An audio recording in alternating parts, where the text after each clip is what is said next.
Yo, what's up, guys? Welcome to Stay Up. So, hello everyone. In this video, Tina, will be your host for today. And in this video, we are going to talk about some interesting topics, guys. Do you guys know what we're going to talk about? I know you guys don't know because I haven't said it yet. So, in this video, we are going to talk about some conference that will be going in around June, and it will be held by PBI. Do you guys know? After I said that, you guys still didn't know? Alright then. Without further ado, I will tell you about this conference. So, the conference that I will be going to talk about, the title of the conference is Undergraduate Conference.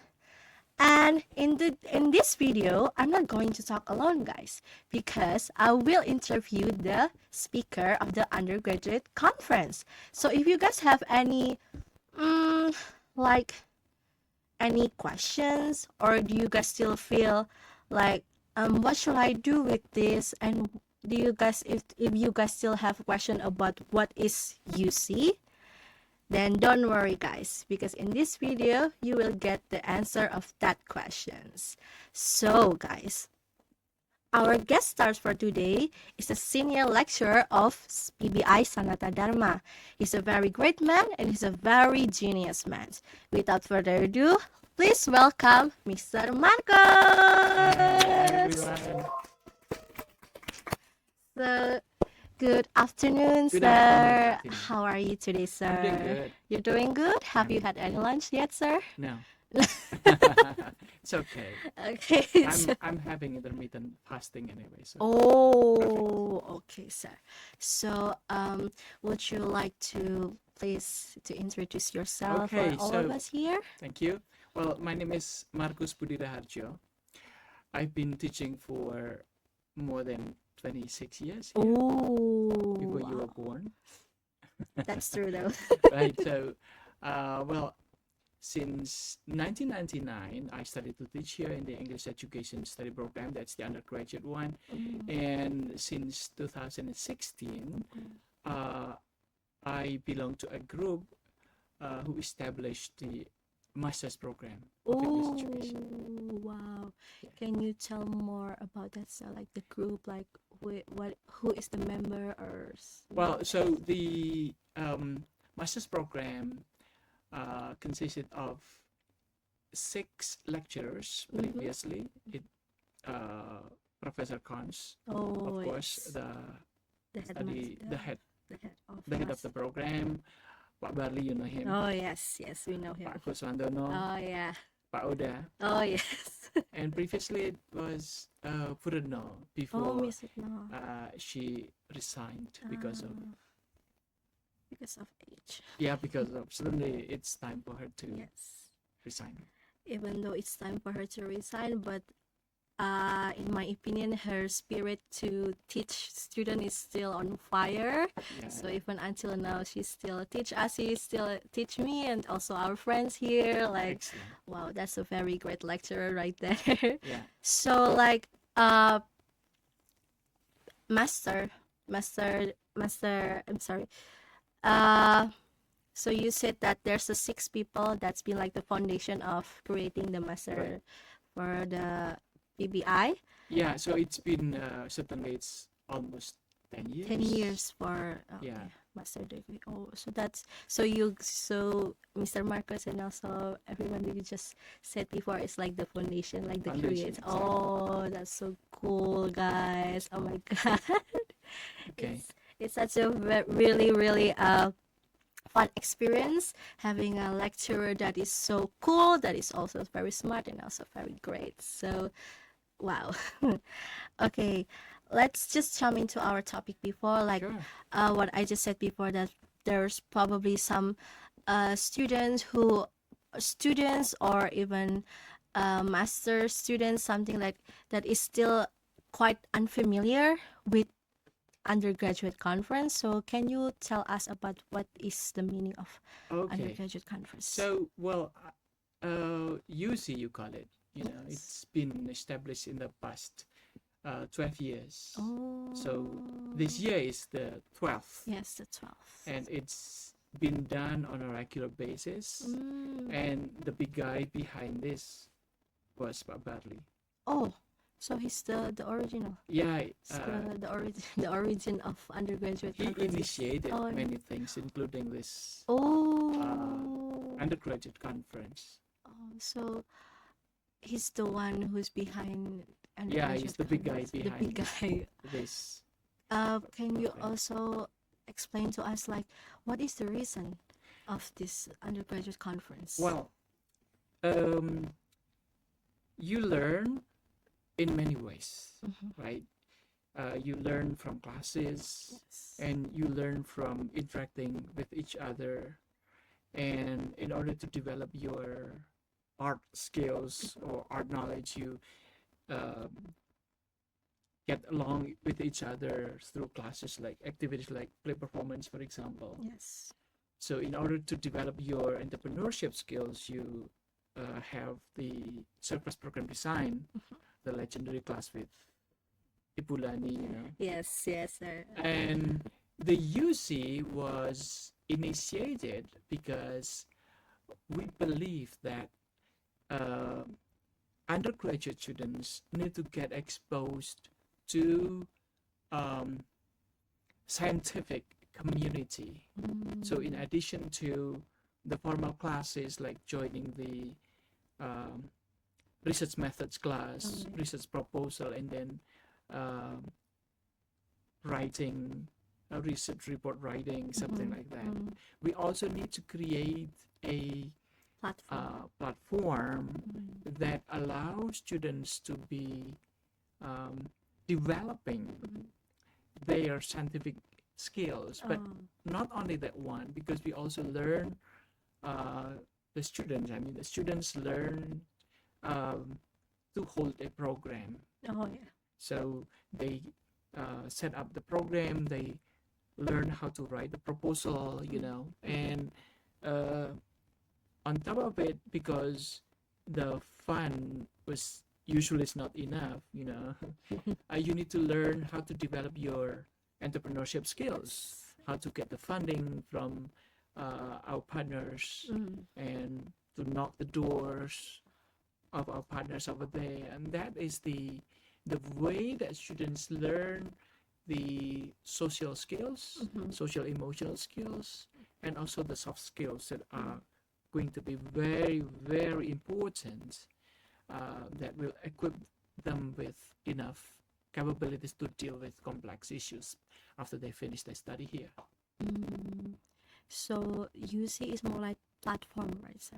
For Exactly, the this is the students system to... done on a yearly basis, and it's associated with, I think, for the 6 semester students. Oh yeah, so it's a 6 and compulsory. 7, yeah, compulsory. Compulsory for students. Well, for 6, 7, and 8 semester students, yeah. So it brought me to ask you this because, like what you said before, that in the reason behind UC is not just to present, but also because like the student also develop their entrepreneurship. To develop their skills more like in the soft skills and then in also the other skills. But like if we go back a little, sir, because I also have a history with UC, and you also said that UC is compulsory for 6 until 8 semester students. But in my experience, students from second semester, also probably students from master degree or a master students, or I think from what I know is probably a master student and also a student from second semester can also enter UC. Oh, and they no, can no, also even just let present. me make it clear a little bit. So Okay. UC stands from undergraduate. Yes. So it's only for the undergraduate students. Oh. So those attending master's program will go to the higher level. It's LLDC. Oh, LLDC. The Yes. LLDC is international one, and it's also done on a yearly basis. Usually Mm. it's in October up to November. Is it also being held by PBI too, sir? It's a MPBI. it's a coordinative activity involving undergraduate program, Oh. English education, Uh-huh. and also English master program, and even graduate studies, English studies, Oh. KPI. Oh, copy. Yeah. So three study programs. Previously, it was also involving uh, Indonesian Mm. pendidikan bahasa Indonesia, Pendidikan bahasa but Indonesia. it was, I think, 2 years ago. I forgot. Oh. So it's like there's a lot of study program that involves in creating this LLTC, sir. Yeah. So can you like explain to us what is the difference between, even though it's probably out of context, but because you initiated and I kind of want to know, like, what is the difference between LLTC and also UC? Yeah. Okay. So the difference is, of course, um, that the undergraduate is designated for the undergraduate students. Oh, The UC one is for the undergraduate students. So students coming from anywhere. oh, Yeah. During the COVID, I would assume it was open I know. online Mm. from different parts of Indonesia. Mm-mm. But later, when we become comfortable with normal, Yes. New back to normal. normal, new Yeah. normal, New and then normal. we ended up taking the old version. Mm. So everyone must come. So everyone must come. Okay, that's the first difference. And the second, certainly another difference is that the um, LLTC is intended for the graduate students, for the lecturers, professors. It's international. It's international. It at least will involve participants from at least 5 different countries. Oh. So it's considered to be an international event. Events. Oh. So like for the LLTC, is it also a compulsory event, or it's just like if you just want to join, it's okay. If you don't want to, it's okay. That's a good question. We really encourage the graduate students. We will not call it compulsory for them because anyway they can join other similar conferences anywhere else. So, and that's it. That's what happened so far. So good. So far, so good. Yeah. Okay, sir. I believe that this kind of question will be also like there will be some students or probably a lot of students that is going to be questioning about this. Like, what is the topic that we should brought up when we, like in UC there are two system, right? Like the presenters and also the audience. So probably like from my experience, I kind of confused about which topic that I should brought. And probably for our friends here who wants to join UC and they're confused about what kind of topic that I should brought if I want to be presenter. Can you give Nice. examples, sir? So well, basically, on a yearly basis, we will create a new topics, and this particular time, this 2025, you see, we will focus on the generative AI. Oh yeah. Related to reading skills. So this is, I think it's kind of an interesting moment right now because everyone knows what is ChatGPT, Gemini, right? Yes. Notebook LM, Yes. name them. You can get a lot of AI tools over there. Yes. Well, based on my research, then it it is apparent that many many students demonstrate less and less uh, academic capabilities because of that AI. Yes. But certainly, um, we have good examples of how to use AI to enhance ourselves, and there should be um, some things to take into account. First, certainly from the study program, there should be some guidelines, do's and don'ts, Yes. right?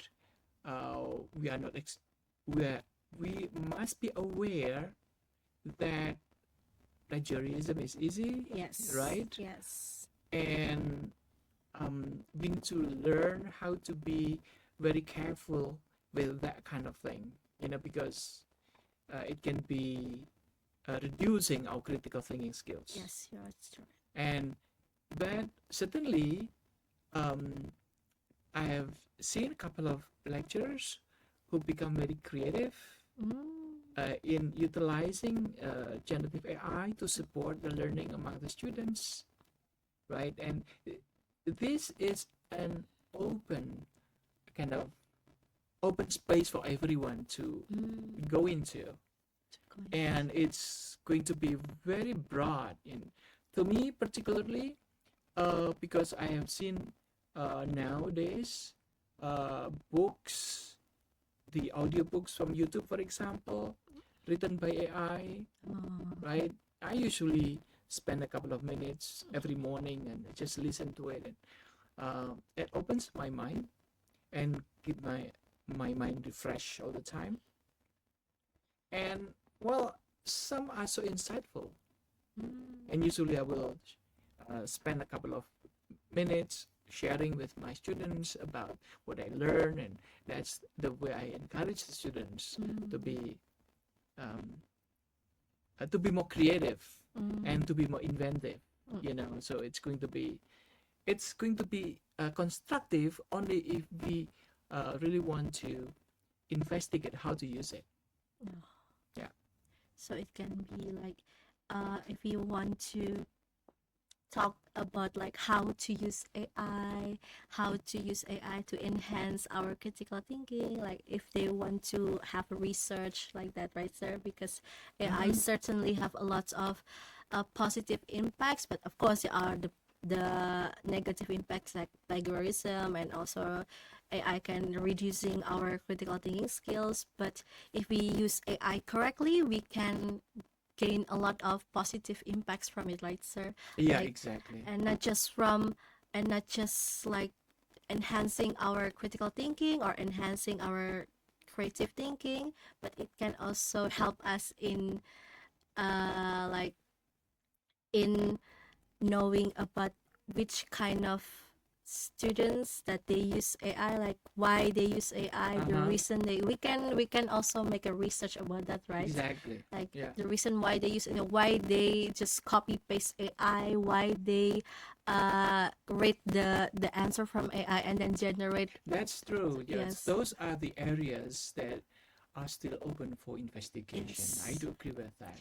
And because certainly uh, generative AI is a tool, and Yes. tool is like a knife. Yes. A knife can certainly save people when it's at the hand of a surgeon. Yeah. But it can create hazard, especially when it is used to Kill.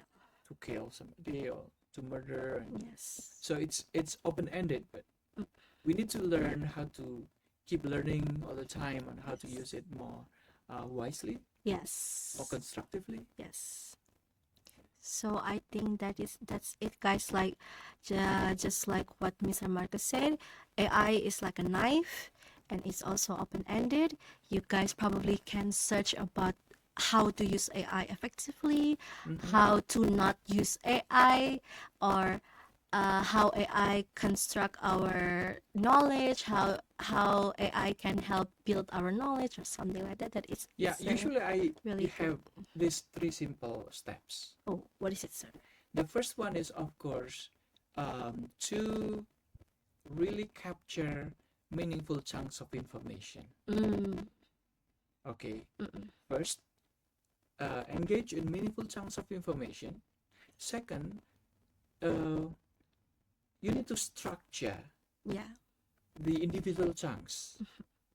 And third, you need to question.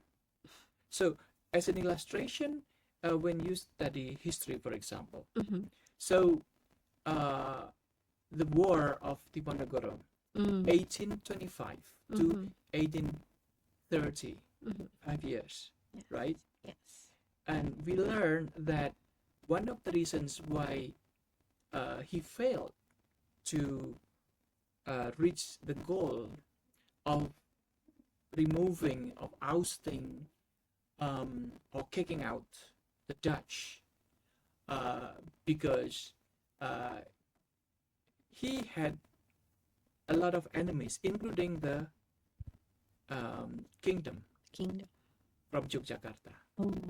So even though he was son of the dignitaries, but eventually he created problems because he proclaimed himself as Sultan. And that, right? You know the year, you know the reasons, and you know the outcome, right? He failed. That's one particular example of meaningful chunks of information. And then you also learn about Patimura. You learn also about Hasanuddin. You learn also about Sisinga Mangaraja, for example. And you will learn about meaningful chunks about Sisinga Mangaraja. You learn meaningful chunks about Patimura. And then you need to structure. The structure goes like this. Why did the struggles of independence before 1908 ended up in failure? And then you need to structure them, right? Yes. Yeah, and then from the history books, and you can learn a lot of things, right? Yes. Because of the focusing more on the struggles in terms of using weapons, not brain power, but it's weapon power, something like that. And but once you structure the information, you need to question again all these cycles, maintaining the meaningful chunks of information, structure diverse meaningful chunks, and then question. When you read, you try to write and to communicate the ideas with others. That's the simple 3 steps that will maintain our critical thinking skills. There are other ways. This is just an illustration. Okay, sir. So, when we have like small chunks of information, and then we try to correlate it, and we try to like into structure, and then after I know that, so it comes to these questions.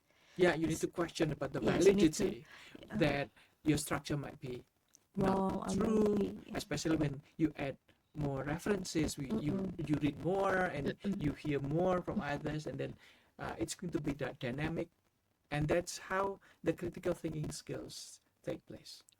Okay, sir. So in order to doing that, is AI also capable in helping us into making structure like that? That's exactly the interesting part of the AI. Because AI is, it's machine learning, right? Yes. So one particular term from AI is what is called by deep learning. It's also called large language models.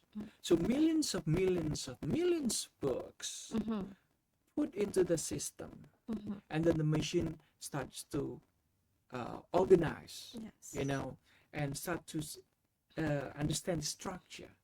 And when you ask the question, you call it prompt engineering. You ask questions. The more complicated your question is going to be, the better answer you will get. Mm. That's how AI works. Mm. But interestingly enough, the output usually goes beyond what your expectation is, because it's going to provide you with diverse perspectives. Yes. And when you pay attention very carefully, they are organized in such a way that the meaningful chunks of information are well structured, right? Now, when you get used to accessing all those kinds of information, uh, sooner or later you will be helped Mm. how to structure your thinking as well. Mm. So that's what I observed, and that's what my reflection and my evaluation is all about. Mm. Sometimes, without the help of AI, we will usually keep certain information, unmeaningful one, as this is unrelated with the bigger picture, Yeah. with the greater structure. Mm-hmm. And that is a good reason for us to be forgetful, Yes. right? Yes. It is easier for us to really understand all the complexity because it is well structured in meaningful chunks of information, getting structured in such a way that the recall is going to be much easier for you, Yes. right? But in order to finally understand what the AI said after we give them the meaningful chunks of information, it also require the user or the people who use AI to have this like I want to learn spirit, right? If the user is like I just want to know and then okay I know and they will That's forget. the findings of my research. Oh. Yeah, so because at the very beginning, 1 year after the introduction of uh, ChatGPT, Mhm. and I started to employ what I call explicit instruction. I really No. teach this. I really taught students how to use it. Mhm. It turns out from the reflection and evaluation, they became overwhelmed with Oh, too much. too much information. Yeah, Oh. and I would assume it is just natural Mm. because there has been something missing on the part of them. Oh. The missing part is that students rarely take some times to reproduce meaningful set of knowledge. Mm. That's what I try to bring to the class. Mhm. After I read or I access some knowledge, I usually put into my own language, Mm. and I use that small, probably about 100 to 100 words of my understanding, my own words. I'm telling you, it's not done by AI, but Yes. I try to use that information Mhm. to formulate, to communicate with the students, Yes. right? Yeah. Even for the second semester students, I did the same thing. Oh. And in this way, I try to focus on main ideas. I will not get overwhelmed with too many stuff, Mm. but I will pick certain things. And that means I need to focus. I just want to focus on this one. I will not allow myself Mm. get overwhelmed with too much. With too much And that's information. the missing part of many students. Yes. Right. And I think from my experience, it's because like when we were taught by our uh, teachers, like in probably around our elementary school until senior high school, the thing that I always notice, like done by our teachers, probably senior teachers, they will always ask us to read all of the texts. So like probably for example, if we are having a midterm test or something like that, I they will see. provide a text. They will provide a story. But I remember that my teacher always said to me that you have to read all of it. So Well, that that can be, comes from senior teachers, sir. yeah, that can be good, but that's not the way our brain Yes, works. and You know, probably like that. I've, I think I've told you in the class about the Pareto principle, 20/80. So Oh, to put it in a simple way, it's like this. When you read a particular text, Mm-hmm. it is enough for you to really understand 20% of it, Yeah. right? Mm-hmm. If you read a book, there's no need for you to read all those things. Yes. Even when you spend some time reading the table of contents, Mm-hmm. and then you are going to decide which part are you going to investigating further, that's enough. Ah. So that's the strategies that we need to know, that we do not need to know everything. We need to have a clear goal in our mind. That's Yes. what I really want to know. Oh. I need to, uh, it's like a goal driven. Mm-hmm. And that's from the economic term, it's Pareto principle. So 80-20. So what you get for your living, 80% of what you get is usually from 20% of your work, right? From a particular book, it's enough for you to acquire 20% of it. But the more you read, the more amounts or numbers of books you read, you will see the commonalities, the crisscrossing ideas, and that is just natural. So I would assume you do not need to get overwhelmed with too many details. Yes. Just focus on the thing that you really want to, and you need to write Yes. after that. Okay. And the creation of meaningful chunks of information on the part of you is through reflective writing. Reflective writing is like what you know about it. Like, Yeah, we and what you focus. feel, what you. Usually I use, please identify 3 major big takeaways. Oh. Not too much. No. Our brain doesn't go that way, you know. Yes. Our brain works through meaningful chunks of information. Yes. And that's drawn from the theory of constructivism, constructivist theory. Learning as a matter of constructing knowledge based on something that is meaningful to us. Yes. That's it. Okay, guys. So, if you still confused about which topic that you want to write or which topic that you want to present, you can just by focusing on what you want to know. You can just focus on what you want to learn, what you want to break it down to, so you can get a findings of that. And how to is that by just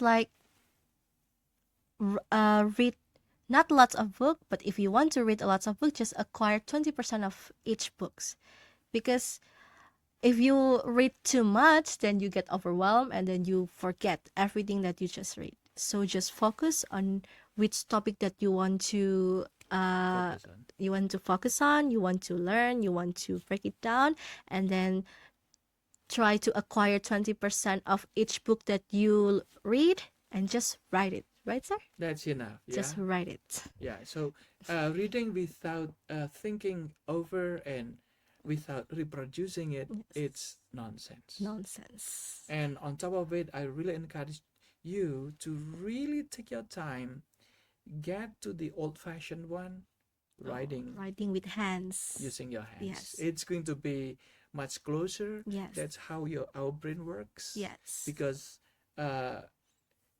the mediation, because everything that we what come into our mind is mediated by tools, you know.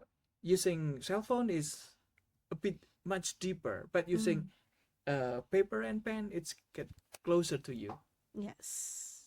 Research and more research tell us about the importance of coming back to the old way of learning. The old way. Yeah. Okay. Can you like probably encourage us or tell the positive impacts of writing by hand, so probably the students can feel encouraged to use it to come back to the old way, sir? Well, the thing is, when you write using your hand, there is more opportunity for you to have better coordination, eye coordination, and then you will certainly monitor the movement. your thinking, Oh, right? And you monitor your own writing, and then you can get a direct feedback mm, that is non-existent when you do the digital stuff, you know. mm, So I would assume that we need to be very, very good at utilizing a relevant technology. mm, Not all digital technologies are good. mm. Even the old-fashioned one can be doing the best for us. That's based on my experience. That's based on my um, the way I raise my kid, Mm. and I have a very strong belief on that one. Can you explain more about the direct feedback, sir? Like Okay, in so writing? you know, um, when you learn something, in order to create the meaning, in order to make it meaningful, Mm-hmm. you need to really um, see the connections between something that you are working on, right? Mm-hmm. Something that comes into your mind and how they are connected with your past experiences. Mm. And this is the process of, let's say, monitoring our comprehension. Oh, yeah. If it is too difficult, then you need to step back a little bit and make a little distance, think it over, and try to find out different ways, to Mm-hmm. really understand it. That's the way to monitor your Oh. comprehension. That's what I usually do as well. Oh yeah, so like if it's from my own experience, I think what you said just it's true Mm-hmm. because like it's really easy because when we type and then there's some new ideas, it will be difficult, right, sir, to organize like our ideas if Mm-hmm. and sometimes our new ideas is not correlated with the old ideas. So I'm kind of confused about in which way should I organize it. But when in writing, I can just uh draw something, draw an arrow or something like that, and it can be Exactly. correlate like this, can be correlate like that, and it also kind of refreshing because if we taking notes in paper base, we can add colors, we can add Exactly, and that's what something. Finland and other Scandinavian countries start to embrace. Yeah, Oh so yes. um, the bad thing from the attention economy, that's the word from Tristan Harris. Mm, Uh, he was once the, um, if I'm not mistaken, a technician. I think mm. he belonged to Facebook, if I'm not mistaken. Oh. But after realizing that the social media Mm-hmm. have taken a lot of space on the lives of most of us, and uh, that has devastating impacts Yes. on the creative thinking Yes, that's true. and also on the well-being, Yes. Yes. So Also the social he skills started are. to um, air these concerns. Mm. And if you study from Cal Newport, for example, or Jonathan Haidt, 20, they talk a lot about Generation Z, Mm. and all of them seem to be agreeing on one thing. We need to stop using social media just for the sake of killing time. Oh my God. Yeah. Yes. So in order to be successful, you need to embrace boredom. Mm. You need to embrace discomfort. Okay. Yeah. In order to, many of us, including me, we everyone is tempted to flee, to escape from boredom Yes. by scrolling TikTok, Yes. short videos, and so on Yes. and so forth. Yes. That has a devastating impact on the clarity of mind, on the clarity of the goal that you are going to be reaching. So, Cal Newport in his book, Decluttering 2019, Mm-hmm. digital decluttering means that you need to stay away from unproductive digital media, social media, I mean. Social media. Hmm. Oh wow. And we can do it. Have you done it, sir? I don't have Facebook. Oh. I rarely update my Instagram, Mm. and I can still alive. That's so cool. So what you usually do, like in facing to embracing your boredom? I keep writing my journals, daily journals, Oh. and reviewing myself, reviewing day-to-day life Mm. experiences, and those things that I already discussed, like um, reviewing my life, Yes. reproducing what I've got Mm-mm. from the readings, From the from the reading. video that I accessed, Oh. and try to relate with my own life. So that's what you do usually, sir. That's what I do. What I usually do When you on feel my day-to-day bored. basis. Well, boring is something that you need to embrace. Ah, You cannot escape. you cannot escape boredom. Yeah, and the thing that you need to be aware is that stop imagining that there's a motivation on the part of you. So stop uh, stop thinking that um, you have the motivation to do good things. No, Oh, why? Why, sir? because research by Roy Baumeister, for example, uh, clearly tells us that motivation, willpower will easily be depleted. Yes. It will be gone very Yes. quickly. Like you feel um, full after you eat lunch, Mm-hmm. but after 3 hours, you still you will feel Hungry. you need to grab something, Yes. right? Yeah. Now, motivation's like that. When it is consumed, Mm-hmm. the motivation is gone. Oh. So you do not need to wait for the motivation to come in, Mm-mm. but what you need to do is to create little habits. Okay.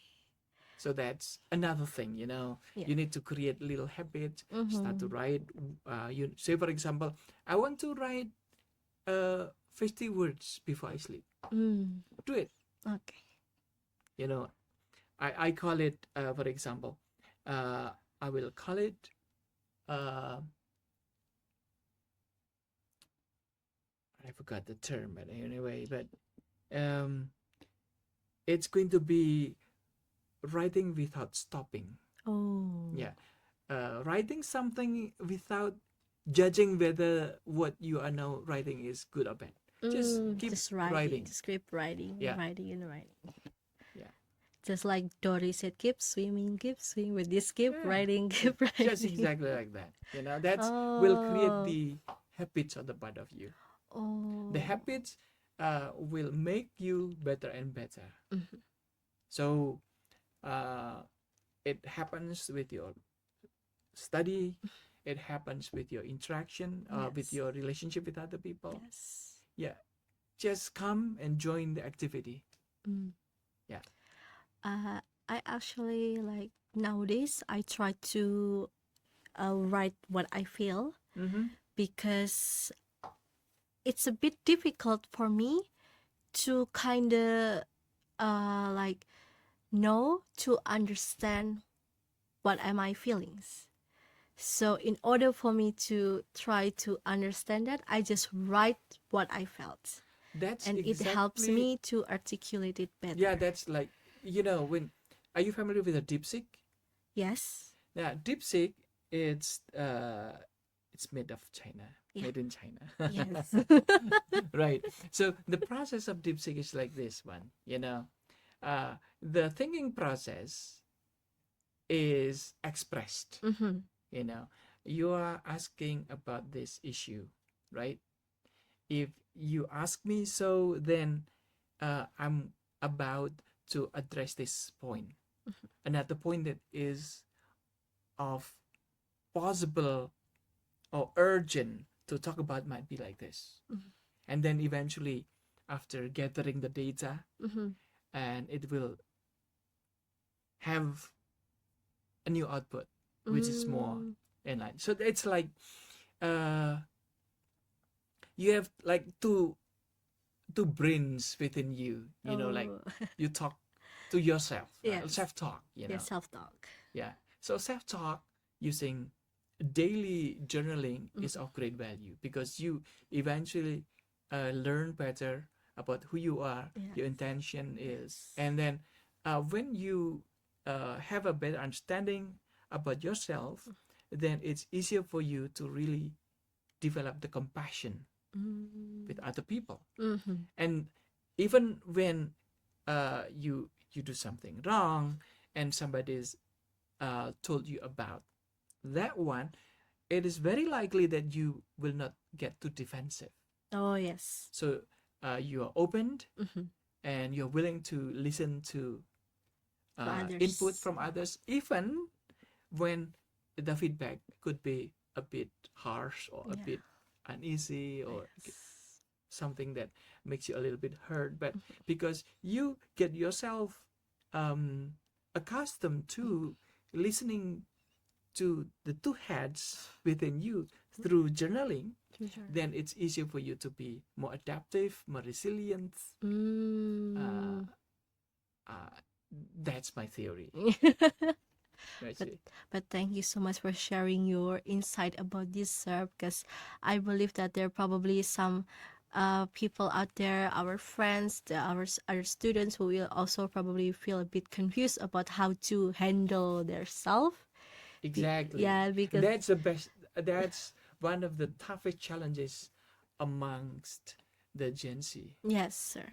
They usually talk. They usually do not engage in positive self-talk. Mm-mm.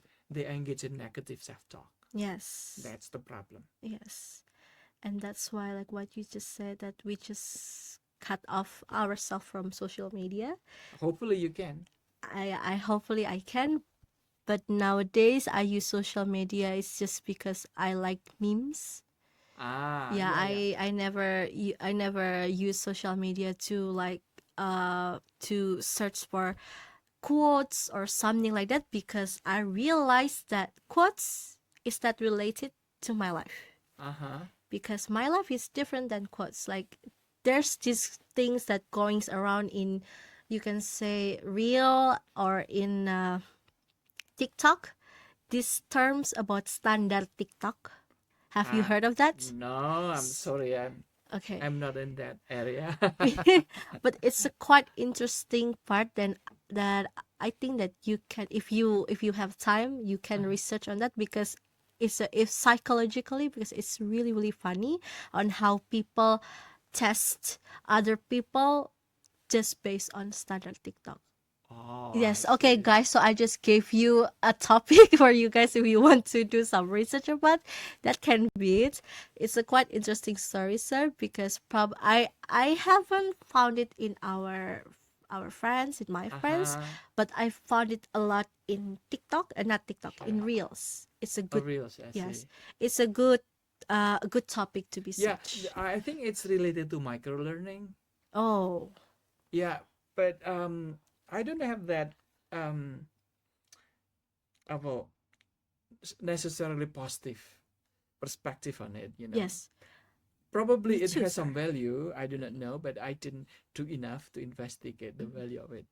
The micro learning one. Some students told me about the importance of it. You know, but I didn't do enough to investigate that. The importance of standard TikTok. No, no. Probably standard TikTok is also relatable to micro Oh. learning, which appears to be a buzzword right now. Mm. That's a interesting topics Yeah, to it be can be an interesting investigate. point for discussion. So if Yes. the you guys want to share um, the real experiences, observations, so conversation with your colleagues related to the importance of microlearning, the limitations of them, Mm. that will be a good way to teach me as well. Well, that's good, and all of us can learn new things. Sure. That's the point of learn to Yeah. learn new things. Okay, so uh, in UC, Mm-hmm. we can go back to UC. For there's two perspective, right, sir? When attending UC, like from the Do you mean the participation? the participants and also the Presenters. presenters. Right. Can you tell us like the profits of being the presenter and also for being the participants? Do you mean the benefits? Yes, I mean that. Sorry. Okay. Sorry, So guys. no, profits seems to be more financially, Eh, you know. Okay. So Synonyms. the benefits is of course certainly uh um the first thing is you uh learn how to be a master of yourself. Oh, wait, sir. Is this the from the participants or the From presenter? well, especially the Presenters. presenters, Oh. because you need to be gutsy, you need to Oh, have the strong determination, yes. in order to perform in front of the Audience. colleagues and the bigger audience. Some Gen Zers appear to have hard time Mm, to jump into it. It's yes. because they are so socially determined. Likes, like Oh, yeah, likes. thumbs, Yes, likes. thumbs up, Comments, share. comments, and those are the most determinant or determining factors that make young people to do or not to do, right? So Yes. likes and appreciation, you call it direct gratification. Yeah. Yes, sir. So that will be so influential, making the young generation to be afraid of taking risks. Oh, yes, that's true. Right. That's So true. you learn how to take risks. One of the most significant 21st century skills. You take action, and you're responsible for the actions you are taking. That's the first benefit. You learn how to challenge yourself. No. And the second one, I think, is because you become so courageous. You are willing to do something.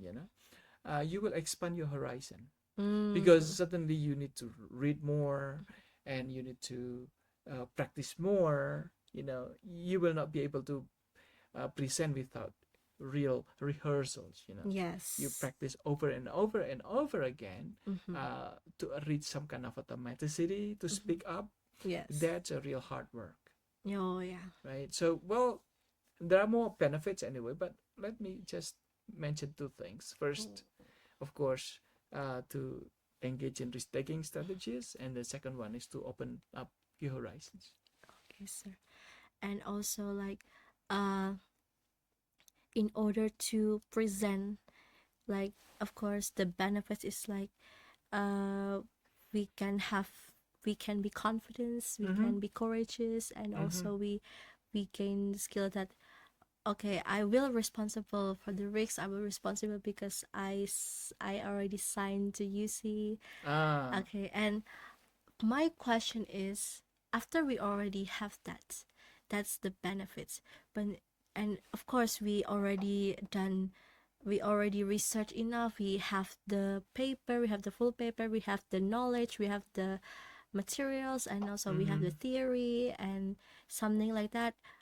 But is it also something that is important when we try to present?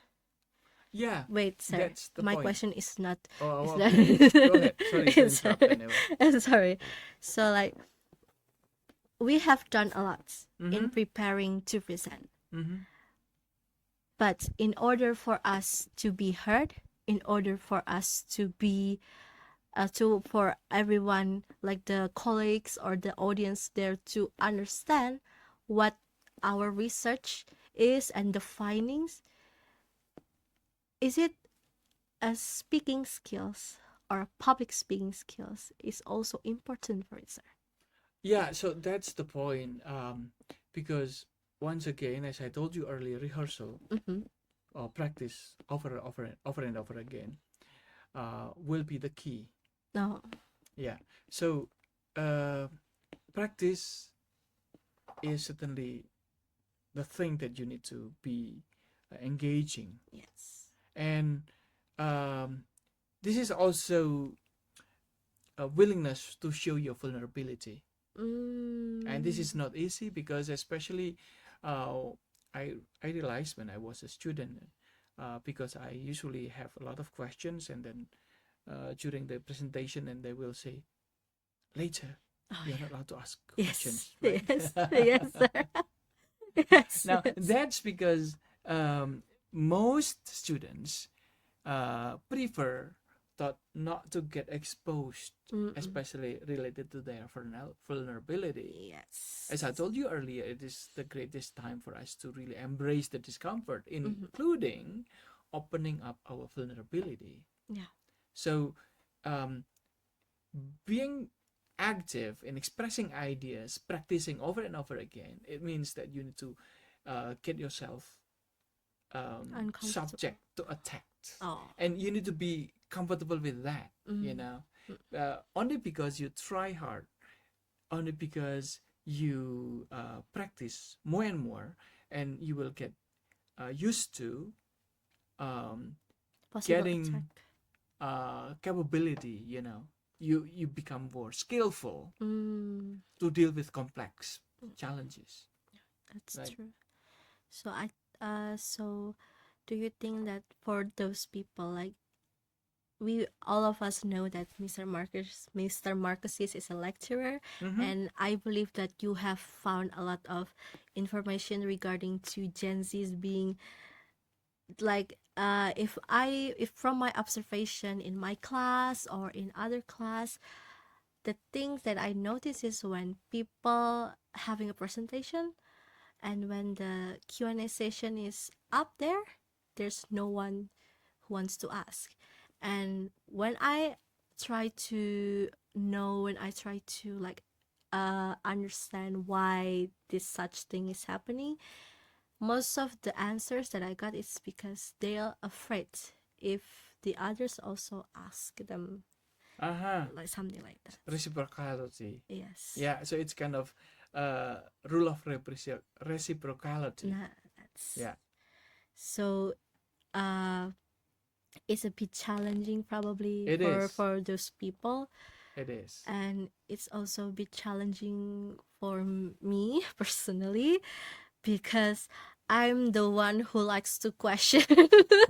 I'm the one who likes to question, and even though my I don't mean it in a bad way, but sometimes I don't know why, but people nowadays sees it uh as a like an enemy, Oh as yeah. a So well, like that. it's a good point. So I don't think what I mean by practicing over and over again should be taking too much time. No, but it is done little by little, Mm, right? But say for example, you can set up a little resolution like anytime I have a class, mhm. I will have at least one question. If Oh, you do it practice over and over again, okay. and then it's going to be more comfortable for you. Or after I finish my class, I will write at least one major big takeaway. Mm, If you do it on a day-to-day basis, yeah, that will become your habit, which is mhm. going to be powerful for you. Can you give us the example, sir, of Well, the that? say for example, when I finish reading Mm-hmm, a book or I listen to the video book, mm-hmm. I will reflect on one particular thing that speaks directly to me. Mm, And I'll spend about 5 minutes to 10 minutes. Or if it's engaging, I can take 30 minutes or 1 hour just to do it, just for the sake of filling out or meeting my curiosity. mm. But it will only take place when you start from simple. So everything just started just by From simple simple. things, from simple Do it things. right away. Do it right away. Big. It's true that you have big dreams, but you make a small step. Mm.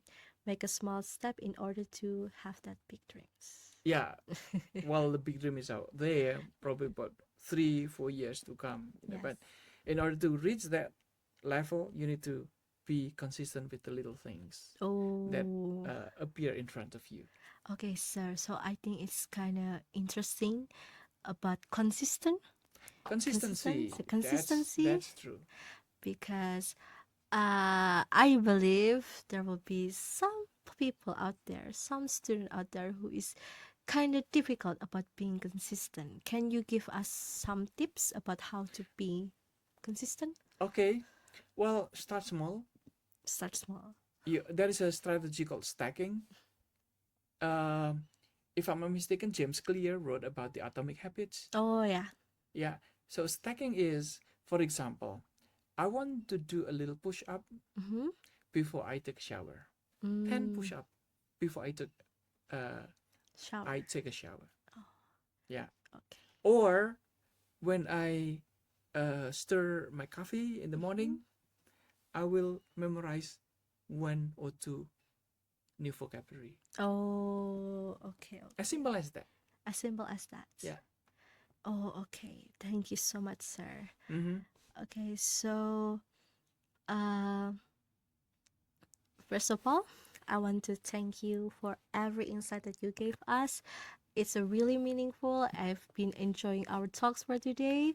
I really, really enjoy how you give us insight, not just about UC, but also how to be better as students, Mm-hmm. especially in PBI Sanata Dharma.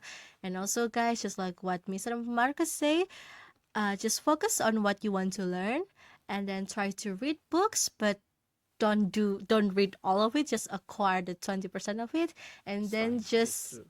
start to write, just like that. Don't try to like binge it in one day, but try to A little by little. yeah, little by little, or probably like start from the introduction, or start from the, and then after that literature review, and then and you know the rest. Yeah, So exactly. Well, that's the big takeaway, I would say. mhm. So start now. Don't wait until you feel ready, and be consistent. Just, you may have a big dream, but certainly you will start your journey with the little steps. Okay, Thank you. that's so cool, sir. Thank you so much, Mr. You're very welcome. Marcus, for being our guest star today. Let's clap, guys! Woo! Thank you so much. Thank you. So thank you so much for everyone, for our viewers, for our friends there who are probably still confused about how to join UC, what is UC, how should we do it, what topics should I do. You just have a lot of it, guys, just from this video. I hope this video can help you on how to write better, how to practice better, and how to have your life better. So don't forget to follow our social media. For the Instagram, we have Process PBIUSD, and from the YouTube, we have Process PBIUSD, and also Spotify, Stay Up Pal Podcast, and the TikTok is Process PBIUSD. That's it all, guys. Thank you so much. Bye Bye bye. bye.